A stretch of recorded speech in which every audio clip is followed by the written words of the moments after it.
So tell me why I was literally just shitting my fucking pants because I looked over at my right and this dog just kind of just looked at me straight in the face and then winked at me. It's okay, buddy. Oh, don't hop over my car. Hey, do me one favor and please just try and get back to your owner, okay? Like, there's a road right there where people go really fast. See, like that car right there? I could have killed you. Where the fuck did it go? Yeah. Like, there's a road right there where people go really fast. See, like that car right there? I could have killed you.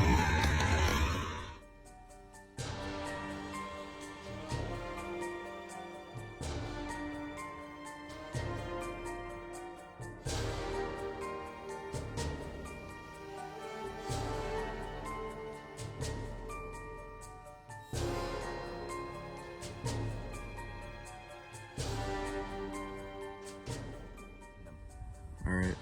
How do you track them? There's 2 more black dots. Right Cody. let me turn this on. Oh, what the crap? Is that a guy? What the frick? What the fuck? What was that? He's walking creepy. Dude, that was a skinwalker. What? Follow him. I videoed it. What the frick? I'm gonna go get my gun. That was a So you might ask the skinwalker. question, what does a disappearing dog have to do with a skinwalker? Well, skinwalkers come from the Navajo Native American tribe, and what it is witchcraft. It is a magic that is deeper and older than any of us, and somehow these Native Americans of the time, the Navajo tribe, discovered it. And how it worked was they would go into caves with the shamans and the medicine men. The medicine men who were willing to use this power for evil, they became skinwalkers. And what a skinwalker is they will be able to transition from human to animal form. And as you're transitioning, you can do it anytime. It's not like lycanthropy with werewolves where it's dependent on the phase of the full moon. You can do it anytime.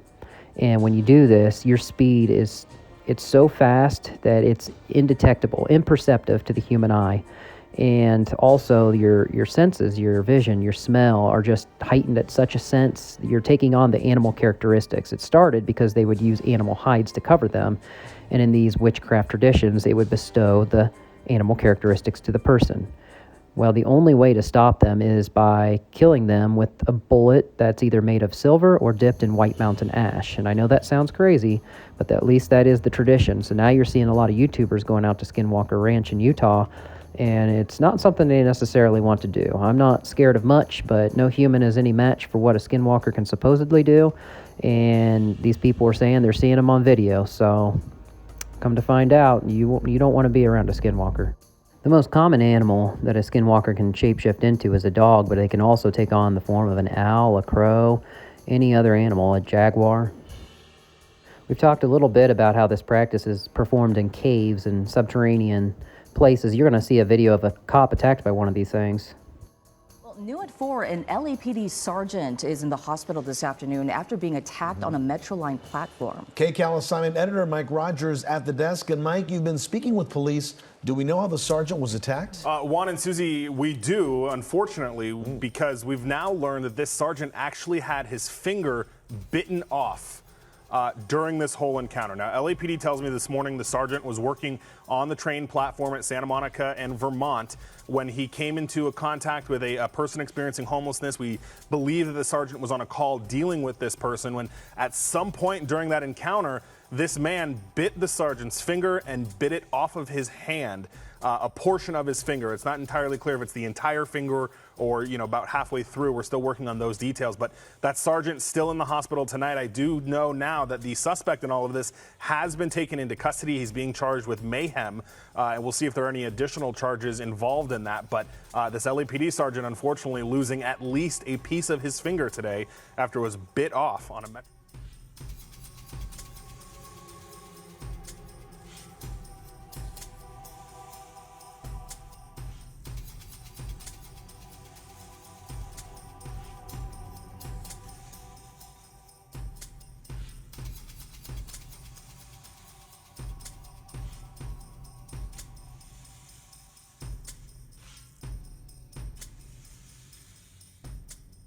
Now, if you go to Amazon, you can buy for about $30 a Holy Spirit board. Now, don't be fooled by this. You can see the infinity symbol that represents the Ouroboros, which is a dragon constantly chasing its tail for infinity, which is an evil sign, actually.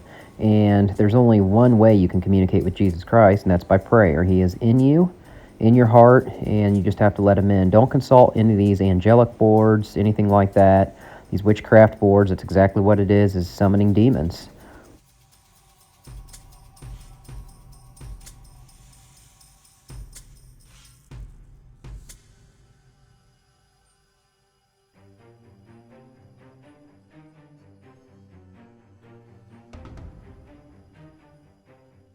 So why would the Freemasonic Temple use a snake in symbolism in the 18th century? Well, it's because the serpent is used in a lot of bad things, including here you see the Tree of Life in the Garden of Eden.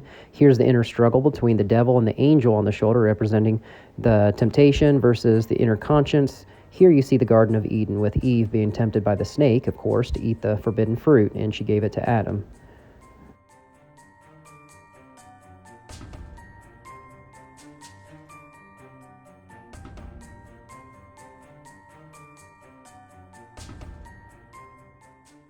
So let's take you back to the board game here, and you see the Ouroboros, or the infinity sign. There's red on the top and bottom, the alpha to the omega, and that's directly making fun and mocking Jesus. And why do you have red on the body where his cross is? That's because you open red doors. That's the only way a demon can enter your life, your soul, and the environment around you. Don't open red doors. You see, they're trying to sell you on the song and dance that you can communicate directly with Jesus from this board game. You don't need that. And they're making fun of your ignorance with the red there. We've had horror stories from the past of people using spirit boards and they have attachments and demons to them. You don't want that in your life. So you might be asking the question, where does Stone Cold Steve Austin come into play in all this? Well, here you see he's advertising for people to use the board game. And you might be asking the question, why would Stone Cold Steve Austin be advertising people to use this board game? Well, remember Austin 3:16? So let's take you back to that night. It was June 23rd, 1996 in Milwaukee, Wisconsin, and this man by the name of Jake the Snake was battling a guy named Stone Cold Steve Austin, and they had both made it to the championship game. Now, Jake the Snake was initially a cool wrestling character, but then he took a hiatus and he came back and he was a reformed Christian man. And he was coming and preaching the gospel, and Stone Cold Steve Austin was up against him at the championship match. Well, he had beat him so soundly, Stone Cold Steve Austin did, that he made fun of it and he mocked it, and he came up with his own slogan called Austin 3:16. And it's a mockery of God, and we know who he serves. Now, we obviously know how fake and much of a put-on wrestling is, but you also got to think about the fact that in previous videos we talked about how they stole the bottom line from Hugh Squire, and you see that in their logo and stuff like that. We know how fake it is, but why did they proclaim Stone Cold Steve Austin as the winner? Well, it makes you wonder when you see images like this. If you really knew what kind of a person Stone Cold Steve Austin was, you'd begin to understand why he's touting this Christian version of a Ouija board. Like I said before, do not be fooled by their tricks.